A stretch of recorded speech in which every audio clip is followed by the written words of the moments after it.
Now that you've been diagnosed with the syndrome of being able to live, it's finally time to leave the hospital. But before we do so, we're gonna have to take one final roundabout all over the place in order to get all of the warp zones and bandages. Without any further ado, let's start with the first. I couldn't have said it better myself. Oh hey!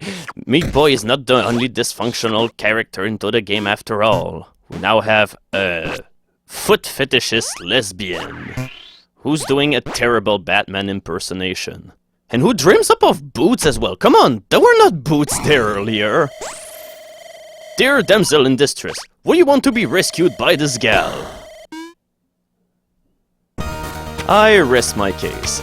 So, welcome to Jill's level. Basically, the game Mighty Jillhoff was pretty much a tribute to Mighty Bomb Jack, which was an old NES game which was pretty weird and confusing as well, but anyway, the look of these levels do match up pretty well the look of the game it's based upon.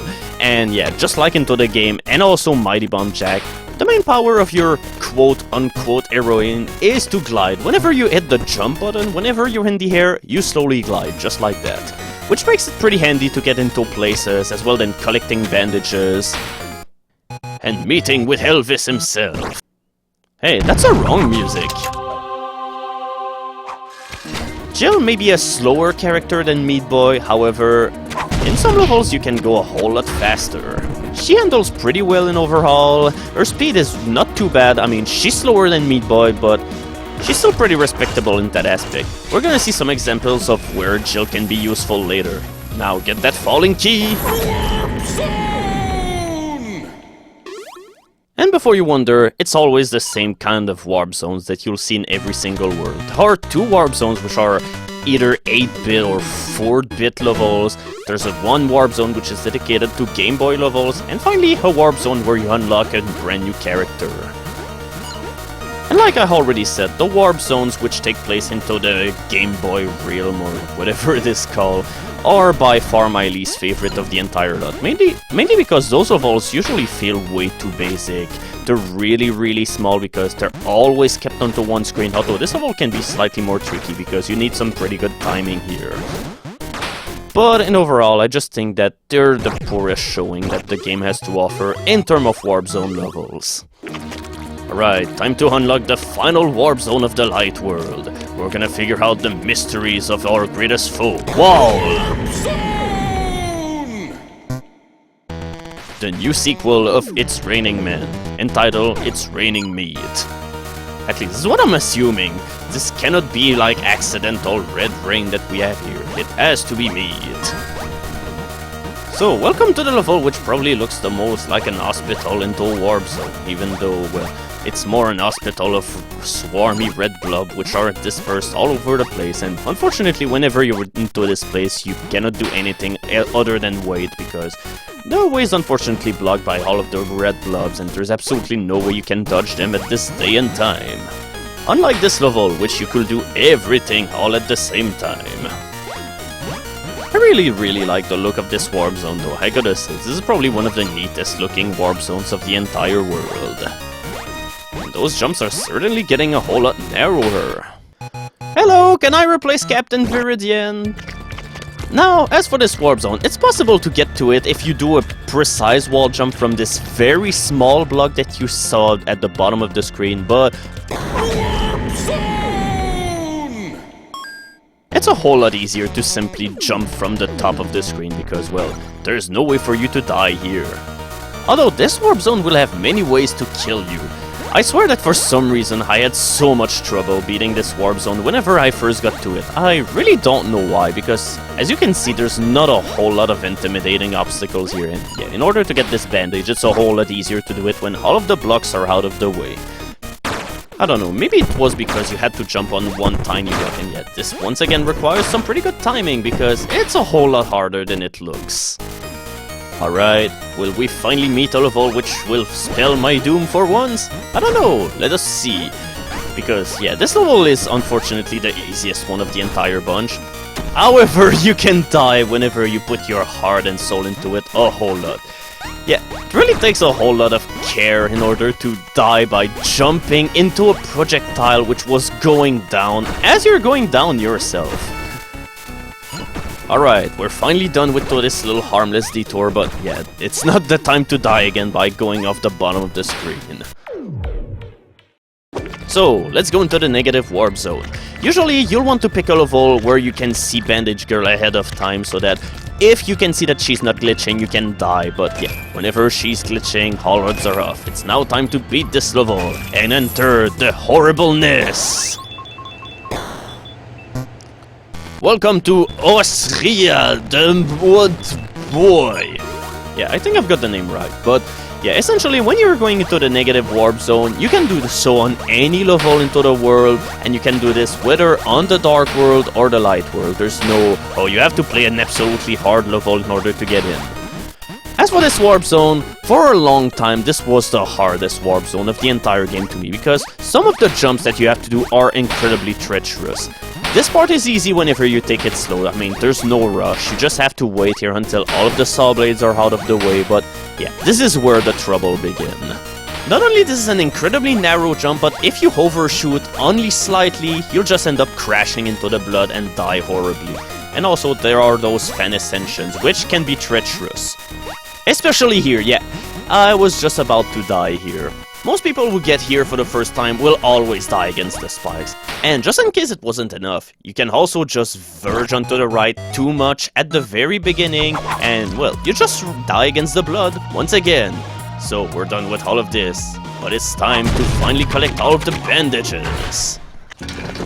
During the bandage collection of this entire video, we'll have quite some time in order to showcase Jill here, because she's helpful in order to get a whole lot of them. However, whenever you're collecting bandages, remember, whenever you have a hair glide at your disposal, you use it instead of being overly daring for absolutely no reason like I'm doing. Getting the bandage into this level usually is a task that will make you hate fans for the rest of your lives, because this fan is especially treacherous. I mean, you're just gonna try and fight your way against it, either to land onto the platform or to go into the bandage, but no, there's absolutely nothing you can do except dying! So how do you dodge a fan which has an incredible exertion force? Yeah, you do so by falling even faster than it. And by taking the shortcut here, you can even manage to collect the bandage and get grade A+ at the same time. Talk about free will here. This is a bandage that you can also collect as Commander video, but come on. Force be obliged, we have to show the new characters. Welcome to the type of bandages that I usually don't like getting. Bandages that you find one key that will unlock a locked gate at the very beginning of the level, so that you have to backtrack through the entire thing in order to be able to collect your ill-gotten gate in order to finally go all the way back to the beginning. These bandages usually are not thrilling to get, and they're usually just tedious, and one of the worst bandages into the entire game is into this vein as well. But it's gonna be a whole lot more treacherous.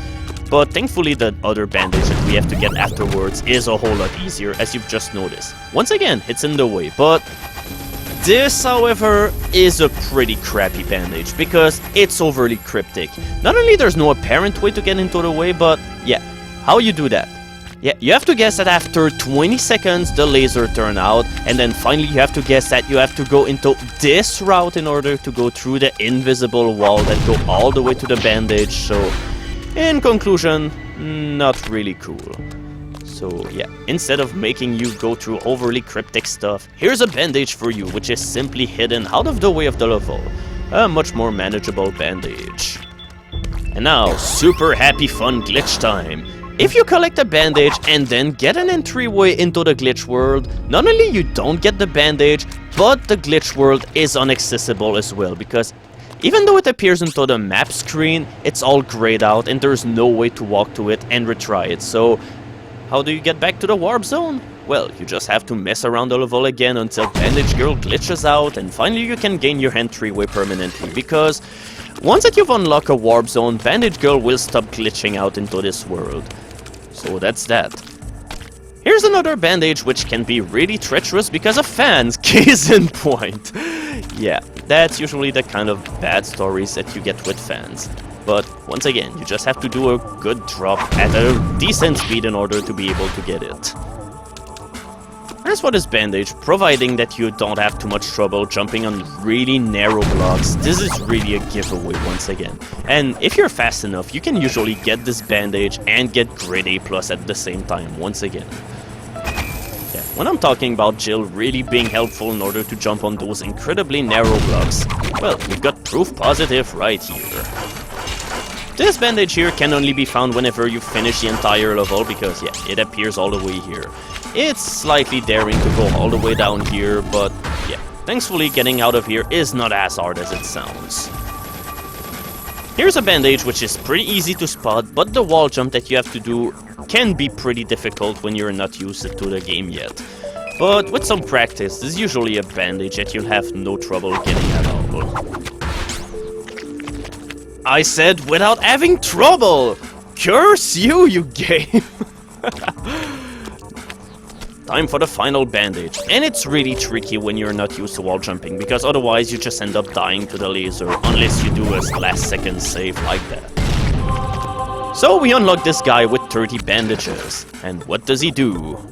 Apart from being a disembodied head that doesn't have a soul.